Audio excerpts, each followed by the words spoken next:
باب فضائل نماز کا بیان الفصل الاول حدیث نمبر 624 عمارہ بن رویبہ رضی اللہ عنہ بیان کرتے ہیں میں نے رسول اللہ صلی اللہ علیہ وسلم کو فرماتے ہوئے سنا جو شخص طلوع آفتاب سے پہلے اور غروب آفتاب سے پہلے یعنی فجر اور نماز عصر پڑھے تو وہ جہنم میں نہیں جائے گا۔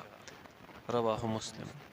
حدیث نمبر 625 ابو موسیٰ رضی اللہ عنہ بیان کرتے ہیں رسول اللہ صلی اللہ علیہ وسلم نے فرمایا جو شخص دو ٹھنڈی نمازیں فجر و عصر پڑھے گا وہ جنت میں داخل ہوگا۔ متفق علیہ۔ حدیث نمبر 626 ابو ہریرہ رضی اللہ عنہ بیان کرتے ہیں رسول اللہ صلی اللہ علیہ وسلم نے فرمایا رات اور دن کے وقت فرشتے یکے بعد دیگرے تمہارے پاس آتے رہتے ہیں اور وہ نماز فجر اور نماز عصر میں اکٹھے ہوتے ہیں، پھر وہ فرشتے جنہوں نے تمہارے ہاں رات بسر کی ہوتی ہے اوپر چڑھتے ہیں، ان کا رب ان سے پوچھتا ہے حالانکہ وہ ان کے متعلق بہتر جانتا ہے تم نے میرے بند کو کس حال یعنی آخری عمل پر چھوڑ کر آئے ہو؟ وہ عرض کرتے ہیں جب ہم ان کے پاس سے آئے تو وہ اس وقت نماز پڑھ رہے تھے اور جب ان کے پاس گئے تھے تب بھی وہ نماز پڑھ رہے تھے۔ متفق علیہ۔ حدیث نمبر 627 جندب قصری رضی اللہ عنہ بیان کرتے ہیں رسول اللہ صلی اللہ علیہ وسلم نے فرمایا جو شخص نماز فجر پڑھ لیتا ہے تو وہ اللہ کے عہد و امان میں آ جاتا ہے، چنانچہ تم ایسا کوئی کام نہ کرنا جس کی وجہ سے اللہ اپنے عہد و امان کے بارے میں تمہارا مواخذہ کرے، کیونکہ وہ اپنے عہد و امان کے بارے میں جس شخص سے مواخذہ کرے گا تو وہ اسے پکڑ کر اوندے منہ جہنم میں ڈال دے گا۔ رواہ مسلم۔ اور مصابی کے بعض نسخوں میں القصری کے بجائے القشیری مذکور ہے، یعنی صحابی کا نام۔ حدیث نمبر 628 ابو ہریرہ رضی اللہ عنہ بیان کرتے ہیں رسول اللہ صلی اللہ علیہ وسلم نے فرمایا اگر لوگ اذان اور صف اول کی فضیلت کے بارے میں جان لیں پھر اگر انہیں اس کے حصول کے لیے قرعہ اندازی کرنی پڑے تو وہ ضرور قرعہ اندازی کرے، اور اگر وہ نماز کے لیے جلدی آنے کی فضیلت کے بارے میں جان لیں تو وہ اس کی طرف ضرور سبقت حاصل کرے، اور اگر انہیں نماز عشاء اور نماز فجر کی اہمیت کا پتہ چل جائے تو انہیں پڑھنے کے لیے ضرور مسجد میں آئے، خواہ انہیں سرین یا پاؤں اور گھٹنوں کے بل چل کر آنا پڑے۔ متفق علیہ۔ حدیث نمبر 629 ابو ہریرہ رضی اللہ عنہ بیان کرتے ہیں رسول اللہ صلی اللہ علیہ وسلم نے فرمایا نماز فجر اور نماز عشاء منافقوں پر سب سے زیادہ باری نمازیں ہیں، لیکن اگر انہیں ان کے اجر و ثواب کا پتہ چل جائے تو وہ انہیں پڑھنے کے لیے ضرور مسجد میں آئیں، خواہ انہیں سرین یا پاؤں اور گھٹنوں کے بل چل کر آنا پڑے۔ متفق علیہ۔ حدیث نمبر 630 عثمان رضی اللہ عنہ بیان کرتے ہیں رسول اللہ صلی اللہ علیہ وسلم نے فرمایا جس شخص نے نماز عشاء باجماعت ادا کی تو گویا اس نے نصف شب قیام کیا، اور جس نے نماز صبح باجماعت ادا کی تو گویا اس نے پوری رات قیام کیا۔ رواہ مسلم۔ حدیث نمبر 631 ابن عمر رضی اللہ عنہما بیان کرتے ہیں رسول اللہ صلی اللہ علیہ وسلم نے فرمایا دیہاتی لوگ تمہاری نماز مغرب کے نام کے بارے میں تم پر غالب نہ آ جائے۔ راوی بیان کرتے ہیں دیہاتی اسے عشاء کے نام سے موسوم کرتے ہیں۔ یہ روایت صحیح ہے۔ حدیث نمبر 632 اور فرمایا دیہاتی لوگ تمہاری نماز عشاء کے نام کے بارے میں تم پر غالب نہ آ جائے، کیونکہ اس کا نام تو اللہ تعالیٰ کی کتاب میں عشاء ہے، کیونکہ وہ اونٹوں کا دودھ دھونے کی وجہ سے اسے عتمہ کہتے ہیں۔ رواہ مسلم۔ حدیث نمبر 633 علی رضی اللہ عنہ سے روایت ہے کہ رسول اللہ صلی اللہ علیہ وسلم نے غزوہ خندق کے روز فرمایا، انہوں نے ہمیں نماز عصر سے روک دیا، اللہ ان کے گھروں اور ان کی قبروں کو آگ سے بھر دے۔ متفق علیہ۔ الفصل الثانی، حدیث نمبر 634۔ ابن مسعود اور سمرہ بن جندب رضی اللہ عنہما بیان کرتے ہیں، رسول اللہ صلی اللہ علیہ وسلم نے فرمایا، درمیانی نماز سے مراد نماز عصر ہے۔ یہ روایت صحیح ہے۔ حدیث نمبر 634۔ ابو ہریرہ رضی اللہ عنہ اللہ تعالیٰ کے فرمان، بے شک نماز فجر کا پڑھنا فرشتوں کی حاضری کا وقت ہے کے بارے میں نبی صلی اللہ علیہ وسلم سے روایت کرتے ہیں، آپ صلی اللہ علیہ وسلم نے فرمایا، وہ رات اور دن کے فرشتوں کی حاضری کا وقت ہے۔ یہ روایت صحیح ہے۔ باب الفصل الثالث، حدیث نمبر 636۔ زید بن ثابت اور عائشہ رضی اللہ عنہما بیان کرتے ہیں، درمیان والی نماز سے مراد نماز ظہر ہے۔ امام مالک رحمۃ اللہ نے زید رضی اللہ عنہ سے اور امام ترمذی رحمۃ اللہ نے ان دونوں سے معلق روایت کیا ہے۔ یہ روایت صحیح ہے۔ حدیث نمبر 637۔ زید بن ثابت رضی اللہ عنہ بیان کرتے ہیں، رسول اللہ صلی اللہ علیہ وسلم نماز ظہر بہت جلد پڑھا کرتے تھے۔ رسول اللہ صلی اللہ علیہ وسلم کے صحابہ پر سب سے زیادہ پرمشقت نماز یہی تھی۔ پس یہ آیت نازل ہوئی، نمازوں کی پابندی و حفاظت کرو، اور بالخصوص نماز وسطیٰ کی۔ راوی نے کہا، کیونکہ اس سے پہلے بھی 2 نمازیں ہیں اور اس کے بعد بھی 2 نمازیں ہیں۔ اس کی سند صحیح ہے۔ حدیث نمبر 638۔ امام مالک رحمۃ اللہ سے روایت ہے، انہیں علی بن ابی طالب اور عبداللہ بن عباس رضی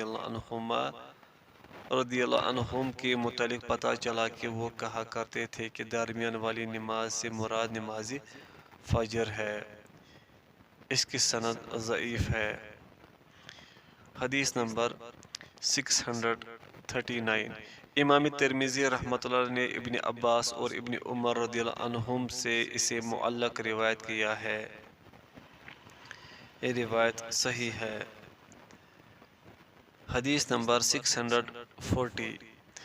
سلمان رضی اللہ عنہ بیان کرتے ہیں، میں نے رسول اللہ صلی اللہ علیہ وسلم کو فرماتے ہوئے سنا، جو شخص نماز فجر کے لیے جاتا ہے تو وہ ایمان کا پرچم اٹھا کر جاتا ہے، اور جو شخص بازار کی طرف جاتا ہے تو وہ ابلیس کا پرچم اٹھا کر جاتا ہے۔ اس کی سند ضعیف جداً ہے۔ باب اذان کا بیان، الفصل الاول، حدیث نمبر 641۔ انس رضی اللہ عنہ بیان کرتے ہیں، بعض صحابہ رضی اللہ عنہ نے اعلان نماز کے لیے آگ جلانے اور ناقوس بجانے کا ذکر کیا، اور بعض صحابہ رضی اللہ عنہم نے یہود و نصارہ سے مشابہت کا ذکر کیا، تو بلال رضی اللہ عنہ کو حکم دیا گیا کہ وہ کلمات اذان 2 مرتبہ اور کلمات اقامت 1 مرتبہ کہے۔ متفق علیہ۔ اسماعیل بیان کرتے ہیں، میں نے ایوب سے اس حدیث کا ذکر کیا تو انہوں نے فرمایا، مگر قد قامت الصلاۃ کے الفاظ 2 مرتبہ کہے۔ حدیث نمبر 642۔ ابو محذورہ رضی اللہ عنہ بیان کرتے ہیں، رسول اللہ صلی اللہ علیہ وسلم نے بنفس نفیس مجھے اذان سکھائی، چنانچہ آپ صلی اللہ علیہ وسلم نے فرمایا، کہو، اللہ سب سے بڑا ہے، اللہ سب سے بڑا ہے، اللہ سب سے بڑا ہے، اللہ سب سے بڑا ہے۔ میں گواہی دیتا ہوں کہ اللہ کے سوا کوئی معبود برحق نہیں، میں گواہی دیتا ہوں کہ اللہ کے سوا کوئی معبود برحق نہیں، میں گواہی دیتا ہوں کہ محمد صلی اللہ علیہ وسلم اللہ کے رسول ہے، میں گواہی دیتا ہوں کہ محمد صلی اللہ علیہ وسلم اللہ کے رسول ہے۔ پھر تم دوبارہ کہو، میں گواہی دیتا ہوں کہ اللہ کے سوا کوئی معبود برحق نہیں، میں گواہی دیتا ہوں کہ اللہ کے سوا کوئی معبود برحق نہیں، میں گواہی دیتا ہوں کہ محمد صلی اللہ علیہ وسلم اللہ کے رسول ہے، میں گواہی دیتا ہوں کہ محمد صلی اللہ علیہ وسلم اللہ کے رسول ہے۔ نماز کی طرف آؤ، نماز کی طرف آؤ، فلاح و کامیابی کی طرف آؤ، فلاح و کامیابی کی طرف آؤ۔ اللہ سب سے بڑا ہے، اللہ سب سے بڑا ہے، اللہ کے سوا کوئی معبود برحق نہیں۔ رواہ مسلم۔ الفصل الثانی، حدیث نمبر 643۔ ابن عمر رضی اللہ عنہ بیان کرتے ہیں رسول اللہ صلی اللہ علیہ وسلم کے دور میں اذان کے کلمات دو مرتبہ اور اقامت کے کلمات قد قامت الصلاۃ کے سوا ایک مرتبہ تھے۔ یہ روایت صحیح ہے۔ حدیث نمبر 644، ابو محذورہ رضی اللہ عنہ سے روایت ہے کہ نبی صلی اللہ علیہ وسلم نے انہیں اذان کے 19 کلمات اور اقامت کے 17 کلمات سکھائے۔